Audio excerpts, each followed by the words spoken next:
Assalamualaikum warahmatullahi wabarakatuh. Di sini nama saya Panaya Ramadhana, nomor induk 202520025 dari teknologi informasi akan menjelaskan tentang teknik input output. Poin-poin yang akan saya sampaikan, yang pertama sistem input output komputer, metode transfer data perangkat input output, dan teknik input output yang meliputi program input output, interrupt input output, DMA atau direct memory access, dan yang keempat yaitu contoh komponen input output. Yang pertama, sistem input output. Sistem input output komputer adalah suatu mekanisme pengiriman data secara bertahap dan terus-menerus melalui suatu aliran data dari proses ke piranti dan sebaliknya. Fungsi input output pada dasarnya adalah mengimplementasikan algoritma input output pada level aplikasi. Hal ini disebabkan karena kode aplikasi sangat fleksibel dan bug aplikasi tidak mudah menyebabkan sistem crash. Selanjutnya, metode transfer data perangkat input output meliputi software yang terdiri dari programmer in mode dan interrupt mode, kemudian data melalui hardware yaitu DMA mode. Metode software yaitu tugas-tugas mengenai operasi input output dibuat ke dalam suatu program yang dijalankan oleh CPU sehingga CPU terbebani secara total hingga CPU tidak terbebani secara total operasi input output. Metode hardware, program memberikan tanggung jawab pelaksanaan operasi input output ke unit hardware lain yang disebut DMA controller. Teknik input output yang pertama, programmer input output, yaitu perangkat input output yang dikontrol oleh program dari awal pipe pertama sampai dengan akhir pipe terakhir. Kelemahannya, yang pertama tidak sesuai untuk pengalihan data kecepatan tinggi, yang kedua membuang waktu CPU karena perlu menunggu hingga suatu operasi selesai. Kemudian tahapan kerja program input output. Yang pertama, pembacaan status perangkat dari pelar. 2. Menganalisa kesiapan perangkat untuk transfer data. 3. Apabila perangkat siap, maka next instruction atau lanjut ke instruksi selanjutnya. Namun apabila tidak, maka kembali ke langkah 1 untuk looping sampai perangkat siap untuk transfer data.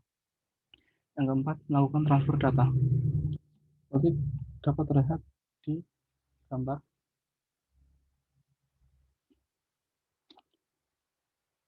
Yang pertama di sini pembacaan perangkat peripheral. Kemudian mengecek apabila siap maka lanjut, apabila tidak maka akan kembali ke pembacaan status lagi. Dan yang kedua yaitu input output. Hampir sama dengan program input output, bedanya input output jadi tidak menunggu sampai perangkat siap.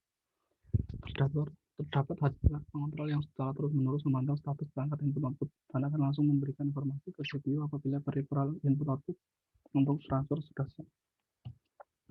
CPU tidak terlibat dalam pengecekan kesiapan perangkat untuk transfer data, sehingga langkah 1 sampai 3 pada program input output diserahkan ke hardware pengontrol perangkat. Bedanya di sini tidak ada proses menunggu atau pengulangan ketika perangkat tidak siap. Kemudian yang ketiga yaitu direct memory access.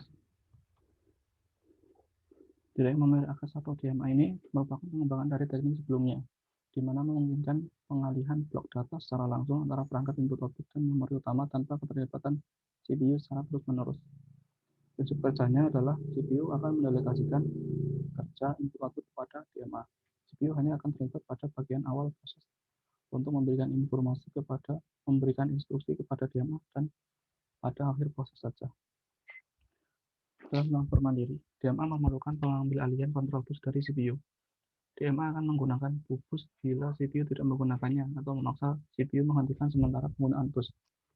Kemudian pengambil alihan siklus bus atau sering disebut juga teknik cycle styling. Hal yang didelegasikan CPU pada DMA meliputi apa instruksi yang diberikan, alamat peripheral, alamat awal blok atau tempat data, jumlah data yang ditransfer. Nah, di sini jadi CPU hanya akan bekerja ketika memberikan instruksi kepada DMA yang meliputi instruksi alamat peripheral, alamat awal blok, jumlah data yang akan ditransfer. Kemudian CPU akan bekerja lagi di mana menerima informasi yang diinstruksikan oleh CPU ke DMA. Contoh-contoh komponen perangkat input output. Perangkat yang digunakan untuk memasukkan data atau perintah ke dalam komputer digolongkan menjadi dua, yaitu alat input langsung. Perangkat ini langsung diproses oleh alat pemroses. Contohnya keyboard, mouse, scanner, dan barcode. Yang kedua, alat input tidak langsung diproses oleh alat pemroses. Contohnya key-to card, key-to tab, dan key-to disk. Key-to disk ini seperti disk, flash disk, floppy disk. Kemudian perangkat output, yaitu perangkat yang berfungsi untuk mengeluarkan data yang telah diproses sehingga menjadi suatu informasi. Perangkat output ini bisa berupa hard copy device maupun soft copy device. Hard copy device ini yaitu hasil outputnya berupa cetakan atau hardware, bisa berupa tulisan, gambar, atau grafik, di mana dicetak di dalam kertas ataupun media keras lain. Contohnya printer dan plotter. Kemudian soft copy device yaitu hasil outputnya berupa tampilan tulisan, image, dan suara atau media soft yang berupa sinyal elektronik. Contohnya yaitu monitor, mana kita dapat melihat tampilannya. Kemudian speaker untuk menampilkan suara baik dari audio maupun video.